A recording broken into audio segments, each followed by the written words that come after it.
Al-Quranul Karim. Dan didatangkan satu ayat laginya, fa'lam annahu la ilaha illallah. Fa'lam annahu la ilaha illallah. Di hujung ayat, fa'lam annahu la ilaha illallah wastaghfir li zambika walil mu'minina wal mu'minat. Ada. Maka hendaklah kamu mengetahui akan bahawasanya tiada Tuhan melainkan Allah Subhanahu wa taala. Jadi ayat inilah yang menjadi dalil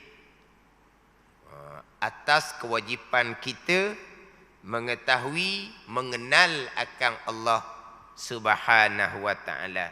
Mana dalil yang menjadi kewajipan atas kita mengetahui dan mengenal akan Allah? Dalilnya fa'lam annahu la ilaha illallah.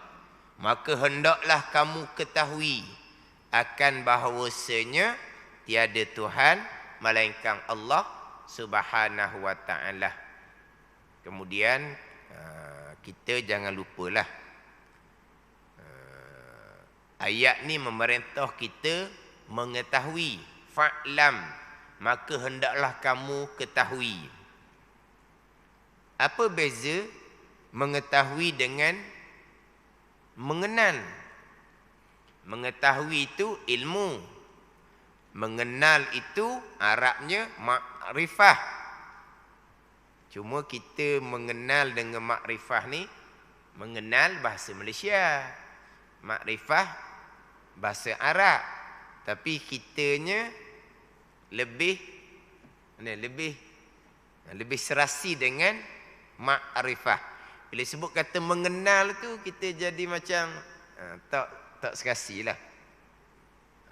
Wajib kita mengenal akan Allah dan Rasul. Mengenal. Wajib kita makrifah akan Allah dan Rasul. Wajib kita mengenal. Itu terjemahan. Jadi kita jangan lupa, ilmu mengetahui, makrifah mengenal, memanglah lafaz lain-lain. Alima ya'lamu ilman, arafa ya'rifu ma'rifatan. Memanglah kalimah lain. Antara ilmu perkataan lain, makrifah perkataan lain. Tapi kalau dalam pembicaraan ilmu tauhid, ilmu mengetahui, makrifah mengenal, satu makna, dipanggil lafaz yang muradif, dipanggil.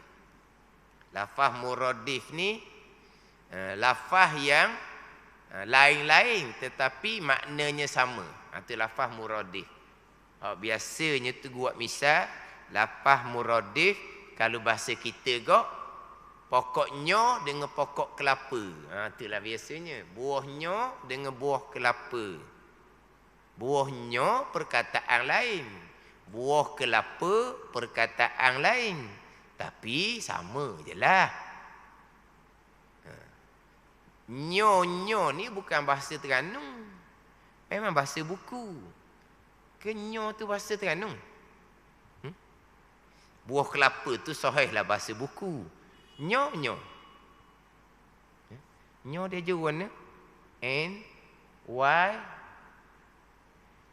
I O R. Tu dak salah malu kat orang ngeja dak anda. Dak nyo. N Y I O R. Ya gitu. Jadi nyau jadi dah. Dah. I O R. Kita got tungginyo lah kalau kita. Tungginyo tu mana apa? Tersungkur tau. Tungginyo. Dak nyo tu memang bahasa buku. Bukan buah kelapa je. Buahnya pun bahasa buku. Perkataan lain. Tapi maknanya sama. Itu muradif dia panggil. Jadi ilmu lain perkataan. Makrifah lain perkataan. Tetapi dalam pembicaraan ilmu tauhid satu makna. Satu makna. Ada ni. Ini bicara ilmu tauhid ni. Mengetahui dalam ilmu fiqh itu bicara lain pula. Mengetahui dalam ilmu fiqh itu makna lain pula. Mengetahui dalam ilmu fiqh. Kita bicara dalam ilmu tauhid. Bila disebut kata fa'lam, maka hendaklah kamu mengetahui akan bahawasanya tiada Tuhan melainkan Allah. Jadi Allah Ta'ala perintah tahu je. Allah Ta'ala perintah tahu je. Lepas tu berpegang pada ni. Kalau setakat tahu, contohlah, kalau setakat tahu, orang Yahudi Nasara, ulama Yahudi Nasara tahu, kenal Nabi SAW, tapi tidak berpegang, tidak beriman, tahu saja. Ada ni. Macam Abu Talib, tahu sangatlah Nabi sebenar. Abu Talib tahu sangat Nabi sebenar. Lepas tu dia tahu saja. Dia tidak beriman, dia tidak berpegang. Maknanya kalau tahu saja tanpa berpegang tak jadi. Tahu serta berpegang. Dan ada orang kafir, dia belajar ilmu agama. Mengetahui dianya, alim dianya, tapi dia tidak beriman, dia tidak berpegang. Dia hanya belajar untuk cari macam mana jalan untuk merosakkan agama Islam. Jangan sampai peringkat ada yang sampai ke menghafaz Al-Quran. Tapi dia tidak percaya, dia tidak berpegang di akidah, tapi dia mengetahui. Maknanya mengetahui ada yang berpegang, ada yang tidak berpegang. Tetapi apabila kita bicara mengetahui dalam ilmu tauhid, fa'lam, perintah Al-Quran ini, maka hendaklah kamu ketahui, mengetahui dengan makna berpegang, putuh di hati.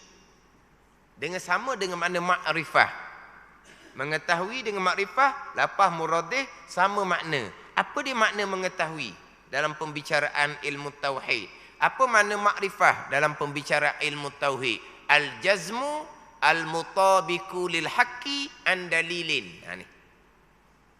Ini dia punya takrifan. Mengetahui dalam ilmu tauhid, mengenal dalam ilmu tauhid, yang kedua-dua ni lafaz yang berlainan tapi makna yang sama. Apa makna mengetahui? Apa makna mengenal? Mengetahui ni hak perintah Quran. Fa'lam. Apa makna hendaklah kamu ketahui? Maknanya al-jazmu al-mutabiku lil haqqi an dalilin. Ada tiga tu. Itu dia mengetahui, itulah dia mengenal. Jazam, i'tiqad yang putuh. Bukan tahu saja. Tahu serta i'tiqad yang putuh. I'tiqad yang putuh tu pula bertepatan dengan i'tiqad yang sebenar. Kemudian i'tiqad yang putuh tu pula terbit hasil daripada dalil. Itu dia mengenal dan juga makrifah dalam pembicaraan ilmu tauhid.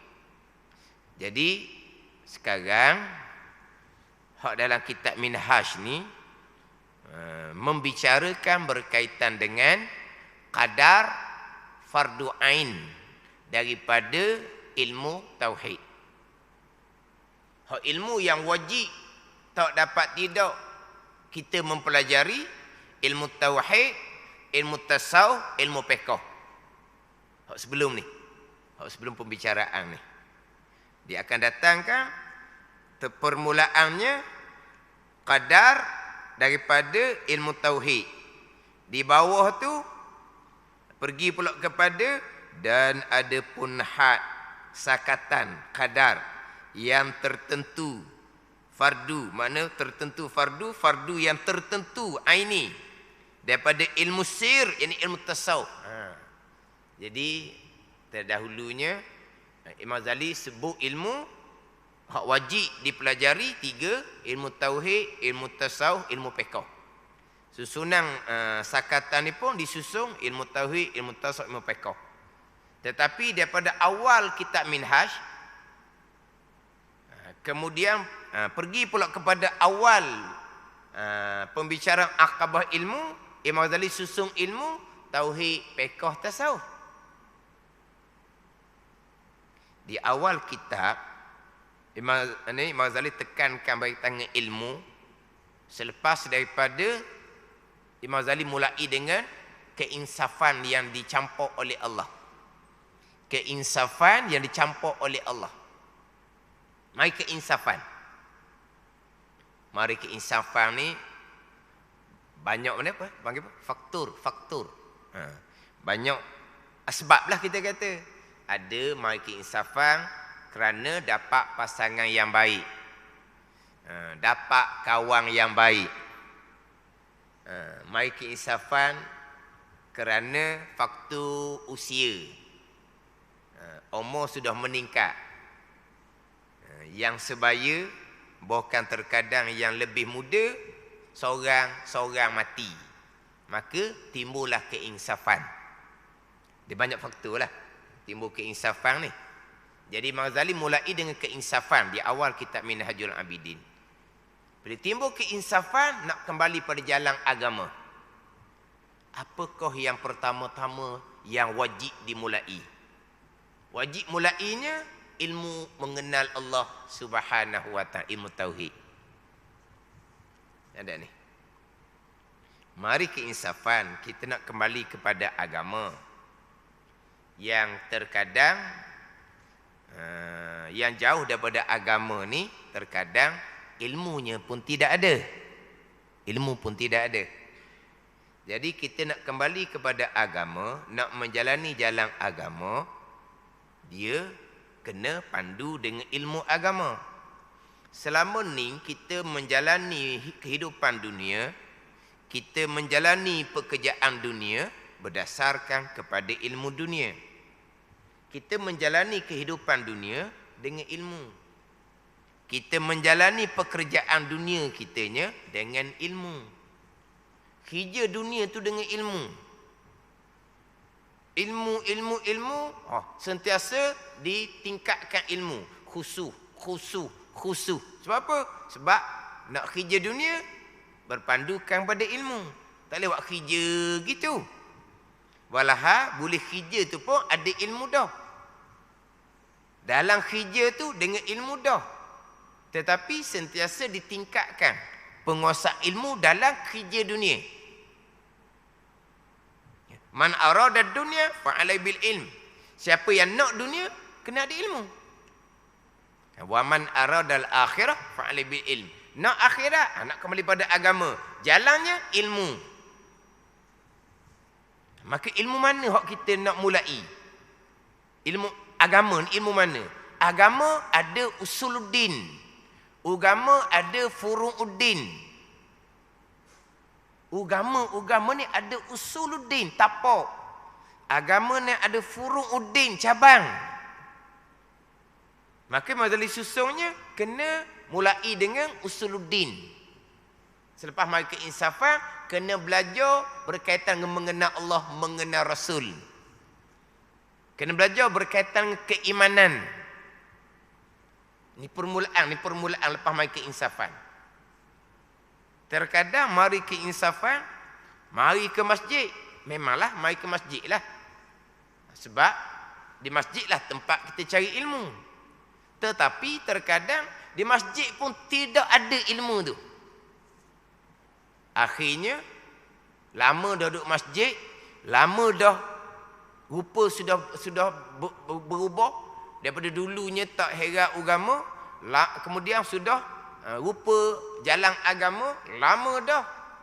Tapi ilmu untuk usuluddin tidak ada. Tidak ada agama. Itu lakonan saja, tidak ada agama. Tanpa usuluddin tidak ada agama. Lakon bolehlah. Lakon tu boleh, tapi tidak ada agama.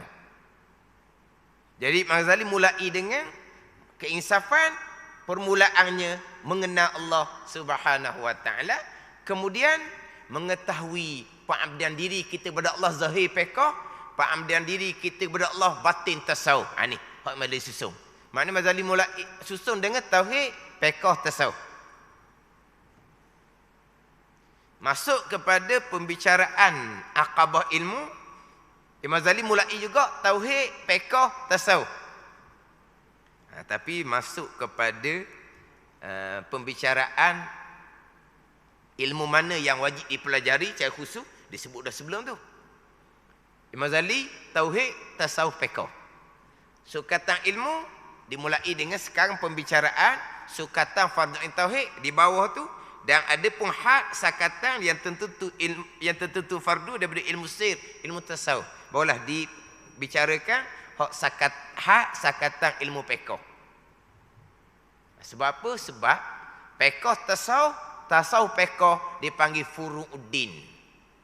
Dipanggil furu'uddin, cabang agama.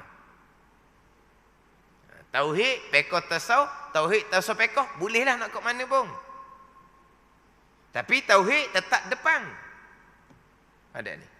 Sebab tu bila pembicaraan dalam bab taubah dan kitab Minhaj, Imam Ghazali membahagikan dosa kepada dua. Satunya dosa usuluddin, satunya dosa furu'uddin. Dosa usuluddin Imam Ghazali pecah dua. Dosa usuluddin mana? Pegangan yang kufur. Dosa usuluddin satu lagi mana? Pegangan yang fasik lagi mubtadi'. Dibagi dua. Bolah pergi kepada dosa furu'uddin. Dosa zahir fiqh, dosa batin tasawuf, pergi kepada 5 dosa. 3 dosa. Dosa dengan Allah, dosa dengan Allah kerana meninggalkan kefarduan, dosa yang berkait dengan anak Adam. Itu dia pergi kepada 3 jenis dosa daripada dosa furu'uddin, cabang agama, fiqh dan tasawuf. Tapi hak permulaannya bertabah di dosa usuluddin. Dimulai dengan dosa usuluddin, pegangan yang kufur. Orang Islam sembahyang puasa dok tinggal, tapi pegangannya kafir. Kemudian turun selapis lagi dosa usuluddin, pegangan yang fasik yang berdosa besar, pegangan yang bid'ah, pegangan yang direka-reka, pegangan yang tidak ada pada masa Nabi sallallahu alaihi wasallam, hak bid'ah yang sesat, dalalah. Bid'ah i'tiqadiyah, ini bid'ah yang dalalah, bid'ah yang sesat. Yang ni hak susunan ni. Usuluddin, furu'uddin.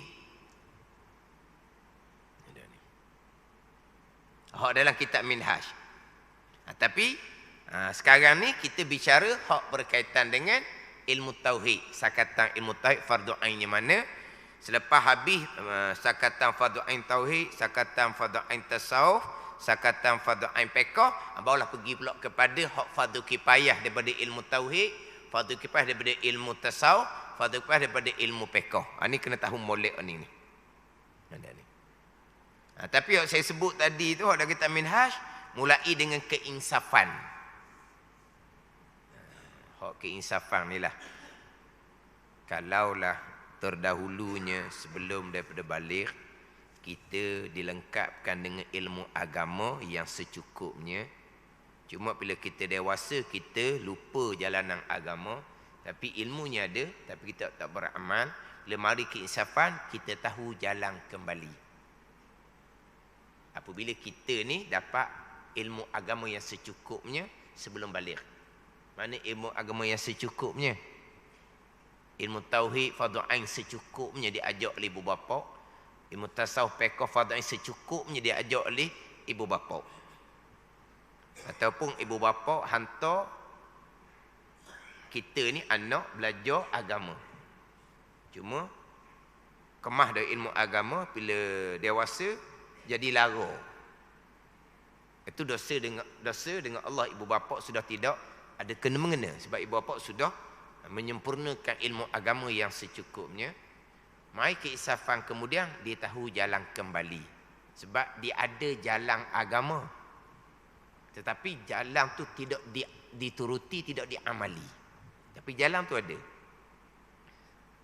Tetapi kalaulah sebelum dia balik tidak disempurnakan ilmu agama yang secukupnya oleh ibu bapa, yang ianya adalah tanggungjawab yang paling besar kita ibu bapa. Tapi jangan salah faham, ada orang bapa duk cerita ibu bapa yang tak ada dah. Kenapa kita hanya nak bicara ibu bapa yang tak ada dah? Dah kita ni bukan ibu bapa. Kita ibu bapa juga. Kita belum lagi berkahwin. InsyaAllah nanti akan jadi ibu bapa juga. Ada ni. Saya ada dengar satu khutbah nikah. Khutbah nikah ni memang dia ada tag. Tapi tu imam tak panggil tu imam dak, dia panggil juru nikah dak. Dia panggil juru nikah. Dak juru nikah dak. Tak panggil tu imam nikah dak. Panggil tu imam nikah. Tak. Dia panggil juru nikah. Jadi juru nikah ni ada tag dia. Tag tu hak jabat agama. Sebab juru nikah ni tak pandai nak ceramah juga. Dia kena ada tag. Tapi juru nikah ni dia nak ada tag. Tapi tak ada ikut tag pun apa. Tapi baguslah. Penekanan berkaitan dengan ilmu. Peringatan kepada suami. Kena ajak isteri dengan ilmu agama. Nanti suami isteri menjadi ibu bapa, ajak anak dengan ilmu agama. Kalau kita suami tak mampu nak ajak isteri dengan ilmu agama sebab kita pun tak reti, kena sama-sama belajar. Bagus. Lepas tu dia ceritalah hak tanggungjawab ibu bapa, tanggungjawab suami kepada isteri. Kemudian suami isteri akan jadi ibu bapa, tanggungjawab besar kepada anak-anak ilmu agama. Tapi dia pandailah. Dia kata ni pesanan kepada pengantin baru dan pengantin lama, dia kata. Tahu siapa pengantin lama? Kita semualah pengantin lama. Pesanan untuk pengantin baru lah. Tak? Pesanan untuk pengantin baru dan pengantin lama. Jadi tu. Mana pandai dia ambil kesempatan untuk memperingatkan tanggungjawab. Memperingatkan.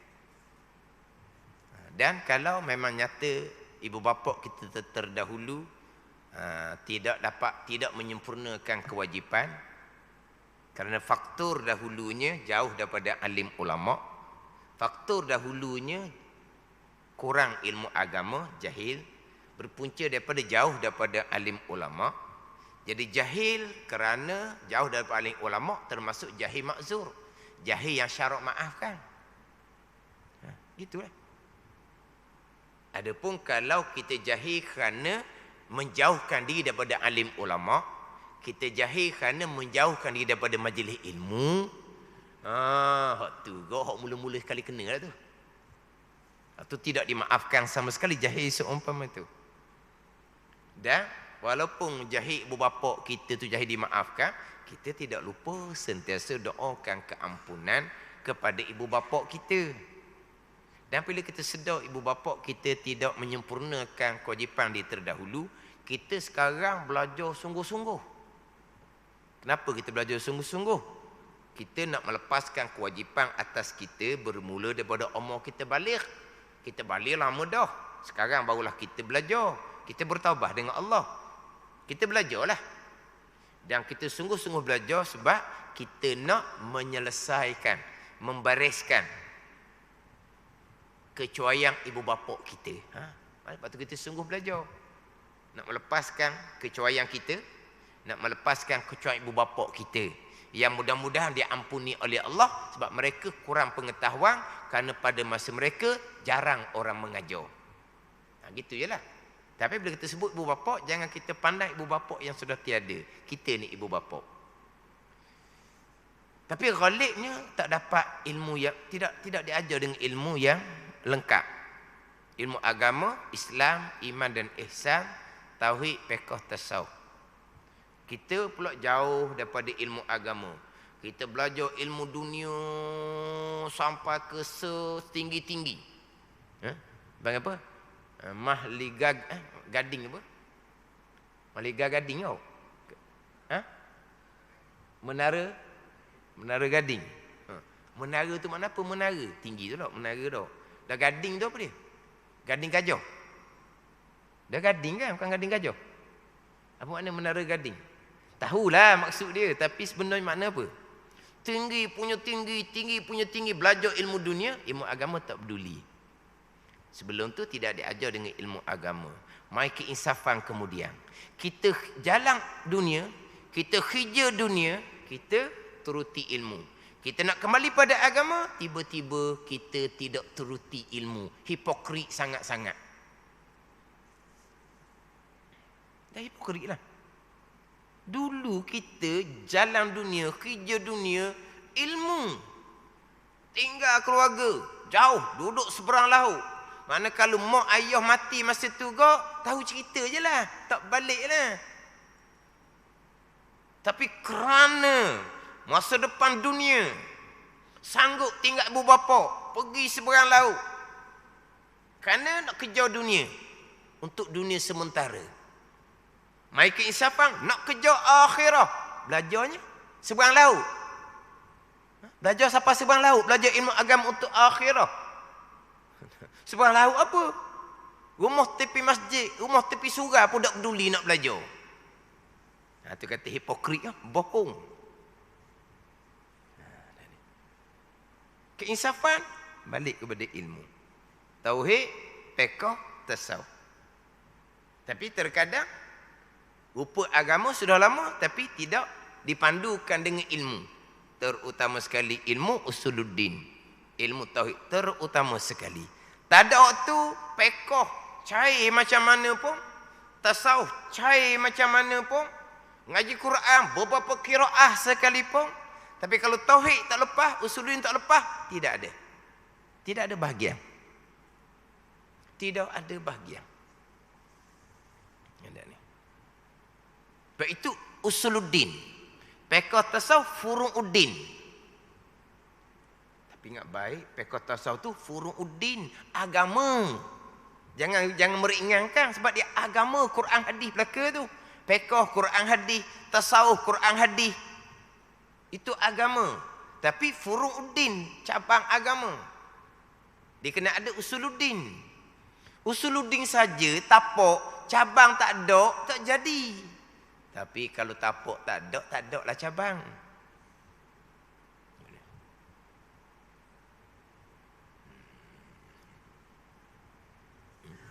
Tambahan pula pada masa kita sekarang ni pula, dahlah ilmu tauhid tu kurang. Diuji pula dengan pengajaran tauhid yang terpesong daripada jalanan ahli sunnah wal jamaah. Terpesong jelas-jelas daripada jalanan ahli sunnah wal jamaah, tapi tidak akan menjadi isu pun. Oh, kalau bab peko, waira hok ni kopah bab peko. Baguslah. Ada perkara yang perlu ditegur, tegurlah. Ada perkara yang perlu biar comel sikit ayat, perbetulkan ayat. Tak apalah. Tapi kalau pekoh ni waira sungguh-sungguh. Tapi kalau bab pegangan, salah mani-mani. Salah mani-mani. Sebab dialah ada pengendali ni. Dia ada hak juain, panggil apa? Pro. Hak berjuain. Ada hak kontra, hak berlawanan. Yang mana terkadang kenapa hak yang berlawanan ni memang salah bicara bab pegangan. Kenapa gulawang dia tak bunyi? Sebab 2 kali 5, 5 kali 2 terkadang. Sama aja. Ni terkadang. Sama aja. Hak saya duk ulang-ulang perkara jahat, qada qadar. Yang saya duk ulang-ulang berkaitan ikhtiar dan usaha. Ahli sunnah i'tiqadnya macam mana? Qadir Jabari i'tiqadnya macam mana? Yang jelas mana i'tiqad ahli sunnah wal jamaah? Terpesong terang-terang. Tapi walaupun ada yang berlawanan, yang gulawang Tak ambil kesempatan. Sebab gulawang pun gitu juga. Ini kena cermat molek ni. Kemudian yang kita bicara panjang dahulunya, hak kadar fadail tauhid ni sampai peringkat kita boleh membezakan manakah pegangan ahli sunnah, manakah pegangan ahli bid'ah. Ni. Boleh membezakan mana pegangan ahli sunnah, mana pegangan ahli bid'ah. Ijma' ahli sunnah jemaah, perkara jahat, kufur dan maksiat, qada dan qadar. Ijma' ahli sunnah wal jemaah. Nyata pegangan ahli bid'ah yang menafikan perkara jahat, qada dan qadar Allah Subhanahu wa taala. Dengan jalanan-jalanan yang ayat yang berbeza, tapi hakikatnya dinafikan qada dan qadar Allah. Yang jelas itu i'tiqad ahli bid'ah yang khilaf pada kafir. Jadi fardu ain atas kita belajar ilmu tauhid sampai peringkat kita boleh membezakan. Mana kalau kita cakap boleh cekah antara pegangan ahli sunnah dengan pegangan ahli bid'ah. Maknanya pegangan yang bid'ah, pegangan yang sesat, pegangan yang karuk, kita kena tahu juga. Dipanggil sebagai sempadan. Ada ni. Hak kita kena tahu, hak terpesong kena tahu. Boleh dah buat contoh gini. Tanah kita setakat mana kita kena tahu, tanah orang mula setakat mana kena tahu. Boleh? Tanah kita setakat tu. Belah tu tu. Hak kita juga orang kali. Dah sekarang ni hak kita setakat mana tanah? Ni setakat pokok. Setakat pokok zaman dulu kan. Di pengecaman di pokok.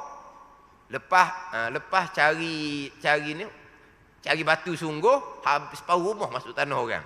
Dari pakai pengecaman pokok orang zaman dulu. Dah belah ni, belah pokok. Hak kita juga orang kali jadi gitu. Biasa ke? Hak ni kita. Sebelah tu dak. Ni sini. Biasa hak kita kena sahih, hak orang kena sahih. Hak pegangan kita ahli sunnah kena sahih, pegangan yang terpesat ahli bid'ah kena sahih. Sebagai sempadan dia panggil. Boleh membezakan. Itu kadar fardu ain daripada ilmu tauhid.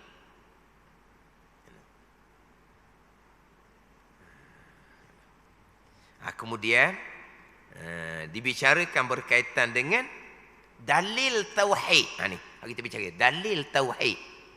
Dalil yang menunjukkan atas keesaan Allah. Kenapa difokuskan kepada tauhid? Sebab asas kita adalah la ilaha illallah. Mentauhidkan Allah. Syahadah yang pertama, asyhadu an la ilaha illallah. Tu syahadah yang pertama tu. Asas pada rukun Islam tu. Pergi kepada iman, mentauhidkan Allah Subhanahu wa taala. Dalil keesaan Allah ada di dalam Al-Quranul Karim.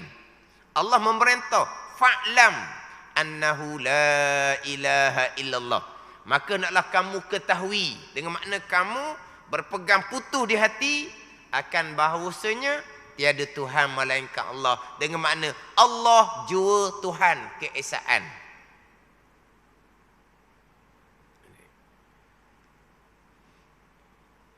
Kemudian dalam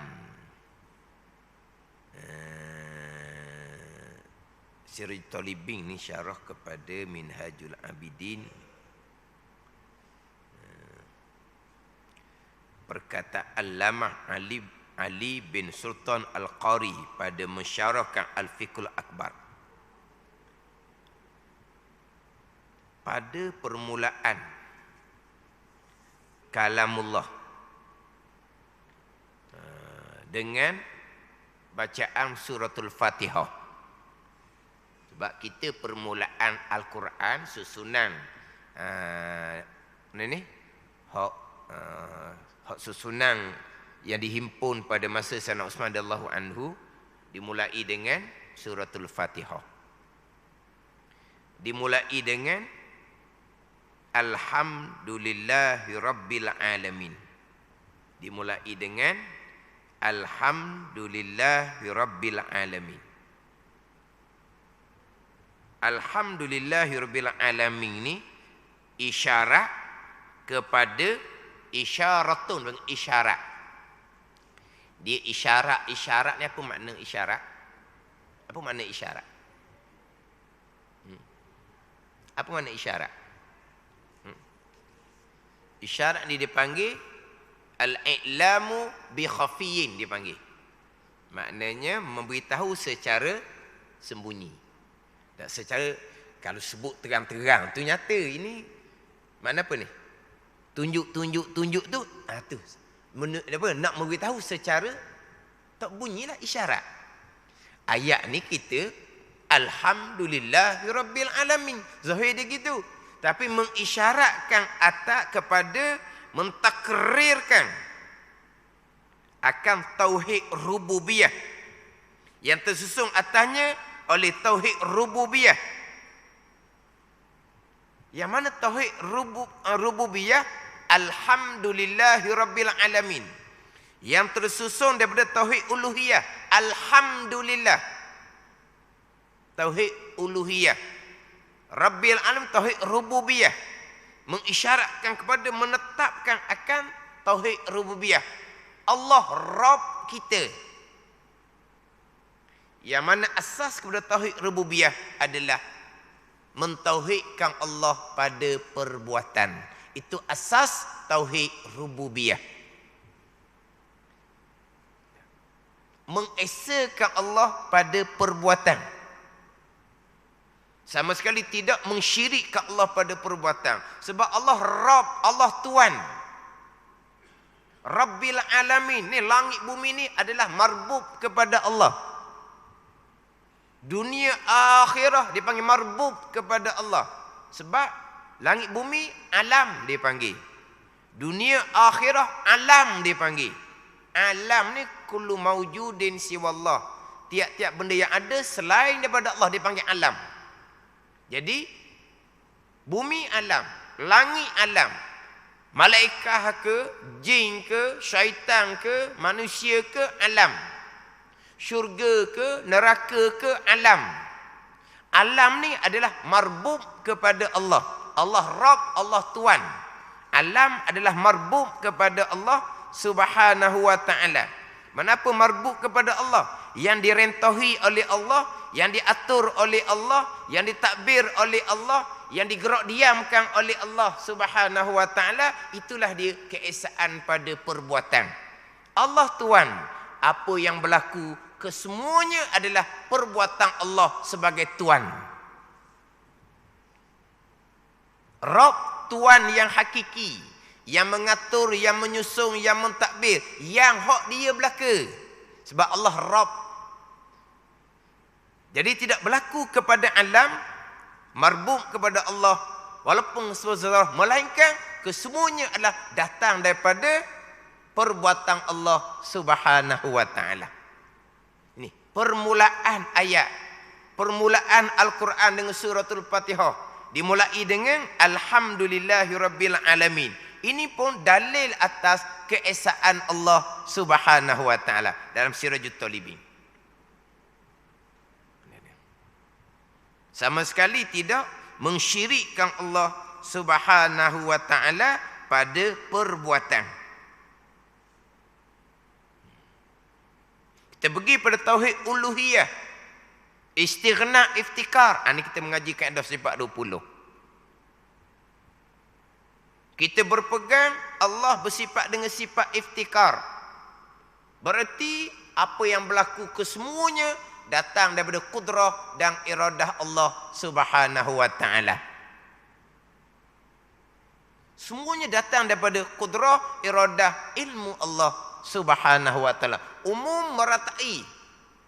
Takluk kudrah, iradah, ilmu Allah Subhanahu wa ta'ala. Balik juga kepada tauhid, keesaan. Jadi dalil menunjukkan kata keesaan, hak ni ada umbinya di dalam Al-Quranul Karim. Jadi kena mulai pada pembicaraan ilmu tauhid adalah bicara bab keesaan. Nama pun ilmu tauhid dah. Ilmu tauhid ni ada banyak nama. Dan kitab disebut ada 8 nama. Tapi 8 nama tak ada kita kenal nama lain. Kita kenalnya ilmu tauhid je. Cuma kadang-kadang kita sebut ilmu usuluddin. Kalau sebut kata ilmu kalam, kita pengong lalu dah. Di antara nama ilmu tauhid, ilmu kalam. Sebut ilmu kalam tu, ilmu benda pula. Ilmu kalam tu fardu ain kena belajar. Ilmu kalam fardu ain juga. Lah. Kamu tak belajar ilmu kalam? Fardu ain tu berdosa kamu. Saya tak belajar lagi ilmu kalam. Dah kamu belajar ilmu apa? Ilmu tauhid. Ilmu kalam lah tu. Dah ada 8 nama.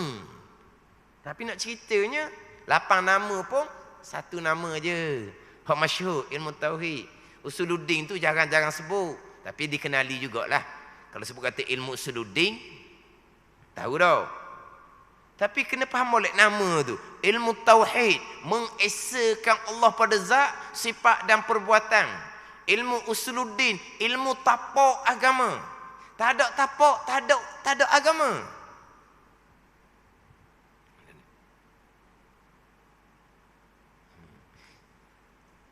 Dan kitab Minhaj ni dia cerita bab tauhid, nama pun nama ilmu tauhid. Ni mentauhidkan Allah Subhanahu wa taala. Ni saya biasa sebut sok mudah. Apa dia makna tauhid? Tauhid pada syarak. Apa makna tauhid pada syarak? Ifradul ma'budi bil ibadah. Menunggalkan Tuhan yang disembah dengan mengabdikan diri akan Allah. Itu tetap. Kita orang Islam yang beriman pasti hanya beribadah kepada Allah Subhanahu wa taala. Pasti kita hanya menyembah Allah Subhanahu wa taala. Ifradul ma'bud, menunggalkan Tuhan yang disembah. Hanya sembah Allah. Bil ibadah dengan mengabdikan diri akan Allah Subhanahu wa taala. Tapi tauhid bukan setakat tu. Ma'atiqadi wahdatihi wa tasdiqi biha zatan wa sifatan wa af'alan. Menyembah hanyalah Allah Subhanahu wa taala serta i'tiqadkan keesaan Tuhan yang kita sembah. Serta kita beriman dengan keesaan Tuhan yang kita sembah, keesaan pada zat, keesaan pada sifat, keesaan pada perbuatan. Kita hanya menyembah Allah serta kita mengiktikadkan keesaan Tuhan yang kita sembah, serta kita beriman akan keesaan Tuhan disembah, keesaan pada zat, keesaan pada sifat, keesaan pada perbuatan. Keesaan pada zat, hanya Allah zat Tuhan, itu tetap dah. Keesaan pada sifat, yang kita nak kena kemah, keesaan pada perbuatan. Sama sekali tidak mensyirikkan Allah Subhanahu wa taala pada perbuatan. Sama ada mensyirikkan secara ittisal, saya sebut dah sebelum ni, ataupun mensyirikkan Allah secara infisal. Bukan ada orang yang mensyirikkan Allah secara infisal. Secara berasing-asingan langsung tidak berkait dengan Allah Subhanahu wa taala. Perbuatan Allah ni memperjalankan bintang-bintang, bulan, cakrawala. Itu adalah pekerjaan Allah, perbuatan Allah. Jadi siang, jadi malam, itu adalah perbuatan Allah Subhanahu wa taala. Lepas tu yang berlaku di bumi Yang berlaku di bumi yang berlaku di manusia ni. Yang berlaku di binatang ni. Kita bicara hak nampak. Hak berlaku pada malaikat, gerak diam malaikat, rokok sujud malaikat. Yang berlaku kepada jin, yang berlaku pada syaitan, gerak diam syaitan. Ni kita bicara hak kita, hak nampak ni. Apa yang berlaku di kita ni? Apa yang berlaku dalam di atas bumi ni? Yang berlaku tu mari mana? Tu Allah tak cara dah tu. Allah hanya mengetahui dan melihat. Allah mengetahui apa yang makhluk di bumi lakukan, manusia lakukan. Allah mengetahui serta Allah melihat. Tapi yang berlaku tu tak ada dah perbuatan Allah. Langsung tidak ada perbuatan Allah pada yang berlaku di bumi. Itu secara infisal.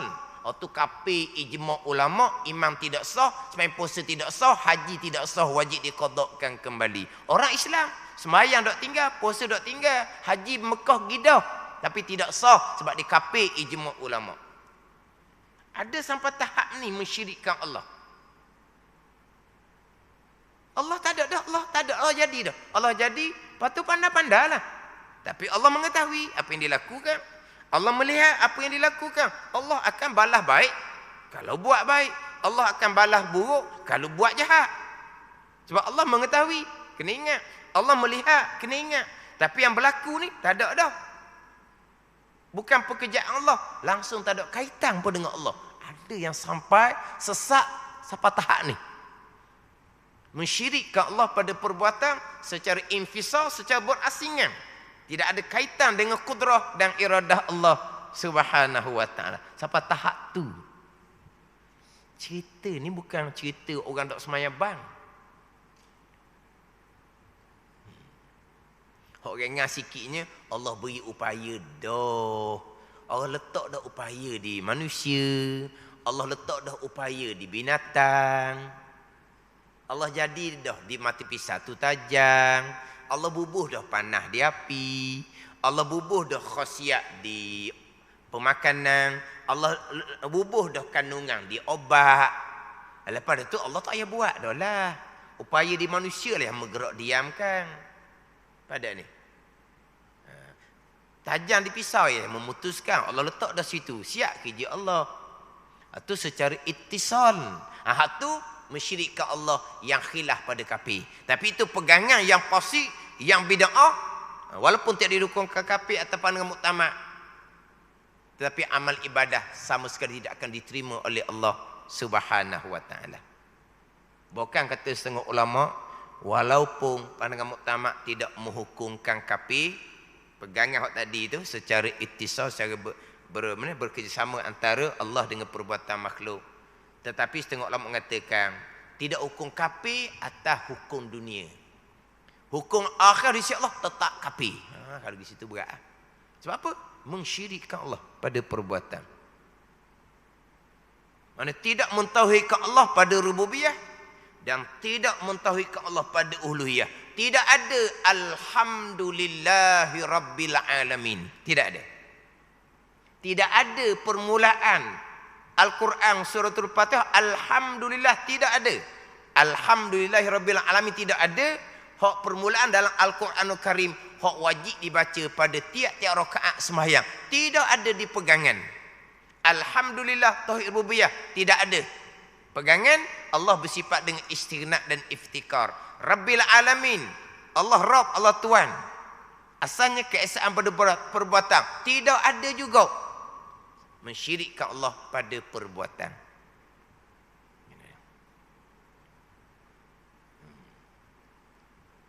Jadi hak ni kena mati molek. Ini bicara bab tauhid. Imam Ghazali datang bicara bab dalil tauhid.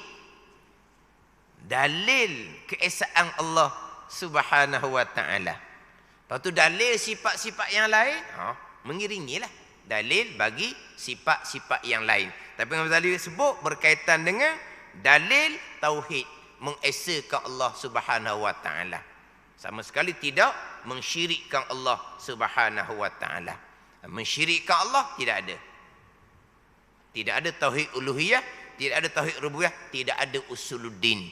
Wa rupa ibadah lakunan sahaja, mempermainkan agama Allah Subhanahu wa ta'ala. Lakon rokok, lakon sujud, tetapi beriktikad mensyirikkan Allah Subhanahu wa ta'ala. Ini manusia yang sangat berani dengan Allah Subhanahu wa ta'ala. Langsung tidak takut kepada Allah Subhanahu wa ta'ala. Sebab yang takut kepada Allah adalah innama yakhsyallaha min ibadihil ulama. Sesungguhnya yang takut akan Allah di kalangan hamba Allah adalah orang-orang yang berilmu. Ilmunya tak boh. Mana orang ni orang yang sangat berani dengan Allah Subhanahu wa ta'ala. Langsung tidak takut kepada Allah Subhanahu wa ta'ala. Dan di atas jumlahnya secara ringkas tiap-tiap barang yang tiada sentosa daripada binasa serta jahilnya, maka menuntut akan dia akan barang wajib, tiada harus baginya meninggal akan dia. Secara jumlah, secara ijmal, secara kesimpulan, hak fardu ain daripada ilmu tauhid. Wallahu a'lam. Bismillahirrahmanirrahim. Alhamdulillahirabbil alamin.